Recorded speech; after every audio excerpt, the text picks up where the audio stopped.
जय हिंद साथियों, आज के सेशन में हम बात करने वाले हैं कि आखिरकार एसएससी एमटीएस के एग्जाम में जीके जीएस का वो कौन सा बहुत ही ज्यादा इंपॉर्टेंट टॉपिक है जिसे आपको जरूर कवर अप करना है। ठीक है, बहुत सारे ऐसे साथी हैं जो पहले भी एग्जाम दे करके आ चुके हैं बट अपने पास 110 से या फिर 120 से ज्यादा उनका कट ऑफ नहीं क्वालिफाई हो पा रहा है, और कुछ हमारे पास ऐसे बिगनर दोस्त हैं जिन्होंने अभी तक भाई शायद उनका ये पहला अटेम्प्ट है ना, एग्जाम बिल्कुल सर पे है और इस आखिरी टाइम में हम कौन सी स्ट्रैटेजी लेकर के चले कि जीके जीएस में हमारा एक भी नंबर ना कटे। तो मैं आप लोगों के लिए लेके आई हूं कुछ ऐसे इंपॉर्टेंट टॉपिक जो आपने जरूर जरूर जरूर जरूर कवर अप करना है एग्जाम में जाने से पहले। तो चलो देखते हैं इन सारे टॉपिक्स को।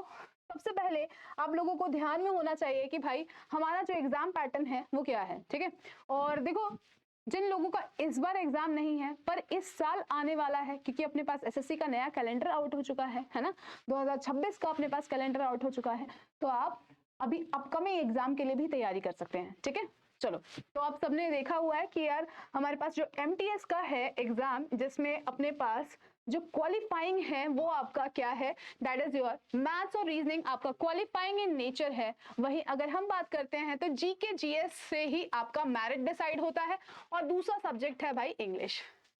अब इंग्लिश तो भाषा है, ठीक है, और भाषा तो अनप्रिडिक्टेबल है ना, क्योंकि वो कैब कुछ भी आ जाती है, तो लेकिन कोशिश तो करते रहेंगे ना। तो फिलहाल आज हम डिस्कस क्या करेंगे, आज हम डिस्कस करेंगे जीके जीएस का वो कौन सा बहुत ही ज्यादा इंपॉर्टेंट टॉपिक है। चलो आ जाओ भाई देखते हैं। तो इसी में सबसे पहले हम देखो सिलेबस को कवर अप करने से पहले ये मैं आपको बताना चाहती हूँ 3 रूल जो बहुत ही ज्यादा इंपॉर्टेंट है, जैसे हम कहते हैं भाई 3R रूल प्रिंसिपल। ठीक है, और ये मेरा बनाया हुआ रूल प्रिंसिपल है जिसके हिसाब से सबसे पहले आप रीड कीजिए किसी आर्टिकल को, फिर क्या करेंगे उसको रिवाइज करेंगे, और रिवाइज करने के बाद फिर ऐसे ही रिपीट करके मतलब आगे आगे आगे हम सारे सिलेबस को कवर अप करते हैं। ठीक है, चलो अभी देखते हैं हमारे पास कुछ एक बहुत इंपॉर्टेंट टॉपिक, जैसे आपको एक क्वेश्चन पेपर के अंदर बुक एंड ऑथर पे देखने के लिए मिलता ही है। कई बार दे दिया होता है किसी नॉवल का नाम और पूछ लेता है कि भाई बताओ कि इसके राइटर कौन है। ठीक है, या फिर आपको कई बार किसी फेमस राइटर का नाम दे रखा होता है और कह देता है कि बताओ इसमें इनकी बुक कौन सी है। ठीक है, तो एक अपने पास जो सवाल है वो बुक एंड राइटर या फिर ऑथर एंड राइटर के ऊपर जरूर पूछा जाता है। उसके बाद दूसरा जो कि बहुत ही ज्यादा इंपॉर्टेंट टॉपिक है वो है भाई सेंसस का। ठीक है, कि जनगणना पे अपने पास सवाल पूछा जाता है। जैसे जैसे एक बार सवाल पूछा गया था एसएससी एमटीएस के एग्जाम के अंदर कि भाई बता दो 2011 वाली जो जनगणना थी वो कितने नंबर की जनगणना थी, मतलब पहली जनगणना है कि 15वीं जनगणना है। तो ये इस तरीके का आपको सवाल आ जाता है, या फिर आपको इस तरीके का पूछ लेता है एक सवाल कि भाई बता दो नॉर्थ ईस्ट रीजन में सबसे ज्यादा लिटरेट स्टेट कौन सा है। ठीक है, या फिर मतलब अभी आप समझ रहे हैं कि अपने पास टॉपिक वही है बट लेवल थोड़ा सा चेंज कर रहे हैं। चलिए इसके बाद अगला टॉपिक जो हमारा जो बहुत ही ज्यादा इंपॉर्टेंट है वो रिवर से एसोसिएटेड है। ठीक है, अब रिवर से कैसे सवाल आते हैं, देखो पहला रिवर से को सवाल ये आ जाता है कि ये जो है इस रिवर की ट्रिब्यूटरी है, left bank right bank tributary है कि नहीं है, इस तरीके का सवाल। ठीक है, एक आ जाता है कि बताओ फलाने रिवर पे कौन सा अपने पास राज्य बसा हुआ है।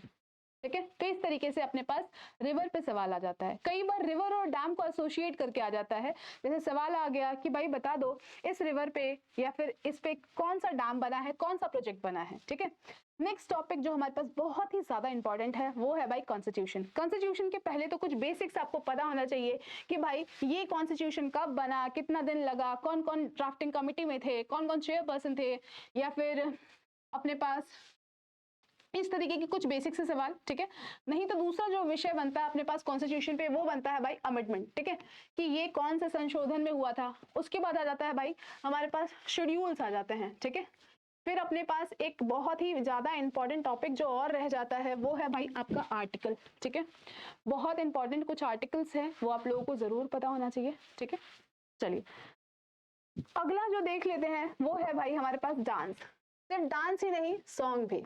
ठीक है, और सिर्फ सॉन्ग ही नहीं इंस्ट्रूमेंट भी, कि इस वादक को बजाने वाले मनुष्य का नाम बताओ।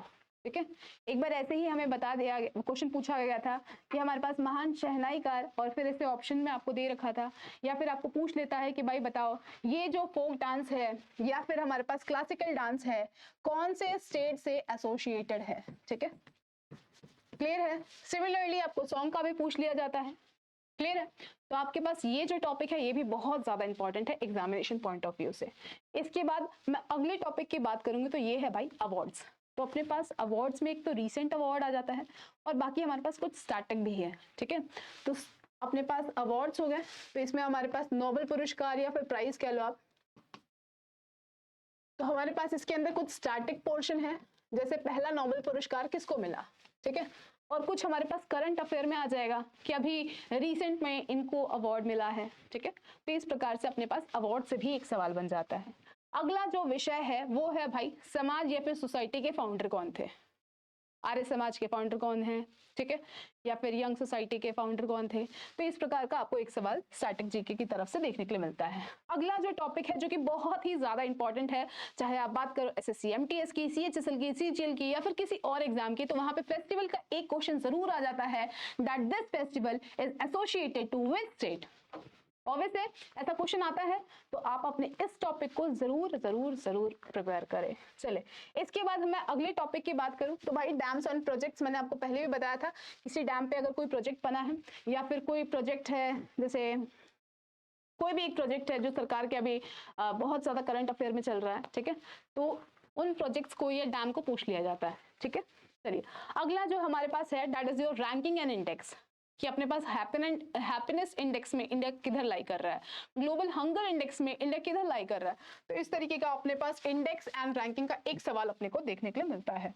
उसके बाद बात करते हैं भाई स्पोर्ट्स का। अब देखो स्पोर्ट्स में अपने पास कैटेगरी कैसे आती है, तो पहला अपने पास एक कैटेगरी ये आ जाता है कि किसी एक टर्मिनोलॉजी का इस्तेमाल किया गया है, जैसे ये, ठीक है। आप मुझे कमेंट सेक्शन में इसका जवाब जरूर बताना कि ये अपने पास कौन से गेम से एसोसिएटेड है, ठीक है। तो एक तो अपने पास इस तरीके से आ जाता है कि स्पोर्ट्स में आपको कोई टर्मिनोलॉजी पूछ ले कि भाई बता दो that this term is associated to which game, ठीक है।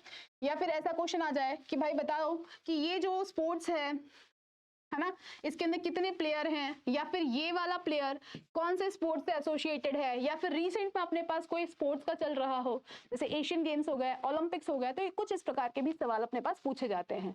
अगला जो अपने पास टॉपिक है जो कि बहुत ही ज्यादा महत्वपूर्ण है, खुद में इनकी एक भूमिका है और एग्जामिनेशन पॉइंट ऑफ व्यू से भी और ऐसे भी, दैट इज इन्वायरमेंट, ठीक है। तो यहाँ पे आपको इंपॉर्टेंट समिट आ जाते हैं या फिर एजेंडा आ जाते हैं, जैसे एजेंडा 21 हो गया, जैसे कोप हो गया। तो इस तरीके का अपने पास सवाल बन जाता है भाई इन्वायरमेंट से। तो ये सभी कुछ आपको बता दिया है मैंने। अब आपके लिए एक जरूरी सूचना, और ये सूचना क्या है कि भाई देखो ध्यान से, इतना सब कुछ आपने स्टैटिक जीके में सिर्फ देखा, ठीक है। ऐसे ही अगर आप चाहते हैं कोई एक ऐसी टीम जो आपको कंप्लीटली गाइडेंस दे एज वेल एज आपको पढ़ाए, आपको सारा सिलेबस कंप्लीट कराए, तो आप लोगों के लेके आ रहे हैं एसएससी फाउंडेशन बैच। और ये बैच अपने पास 27 जनवरी को शुरू किया जा रहा है, ठीक है। और आप सबसे गुजारिश है जो भी हमारे पास सीरियस कैंडिडेट हैं वो इस बैच के अंदर जरूर एनरोल करें, क्योंकि बहुत ही नॉमिनल प्राइस पे इस बैच को रखा गया है ताकि मैक्सिमम नंबर ऑफ स्टूडेंट्स अपने फ्यूचर, अपना करियर बना पाए, ठीक है। और जितनी फैकल्टीज आपको दिखाई दे रही है, हर एक फैकल्टी अपने सब्जेक्ट स्पेसिफिक है और सब्जेक्ट एक्सपर्ट है। बेसिकली मैं आपको इस टीम के अंदर पढ़ाऊंगी साइंस, ठीक है। साइंस के अंदर फिजिक्स, केमिस्ट्री, बायोलॉजी, तीनों ही विषय को कंप्लीट अच्छी तरीके से कराऊंगी। अच्छा, दूसरी बात जो आप लोगों ने ध्यान देनी है कि भाई इस संडे आप लोगों के लिए लेके आई है अरोड़ा क्लास एसएससी का वेबिनार। वेबिनार क्या होता है, तो भाई जूम मीटिंग होती है जहां पे आप डिस्कस कर सकते हैं, अपने सारे डाउट्स को क्लियर कर सकते हैं, ठीक है, हमसे जुड़ करके। और भाई बेझिझक, ऑब्वियसली अगर आपको किसी भी प्रकार का कोई भी डाउट है तो आप बताएं, ठीक है। इसमें अगर आप एनरोल करना चाहते हैं तो नीचे हमारे पास गूगल फॉर्म है डिस्क्रिप्शन में, जरूर वहां पे क्लिक करके अपना गूगल शीट फिल कीजिएगा।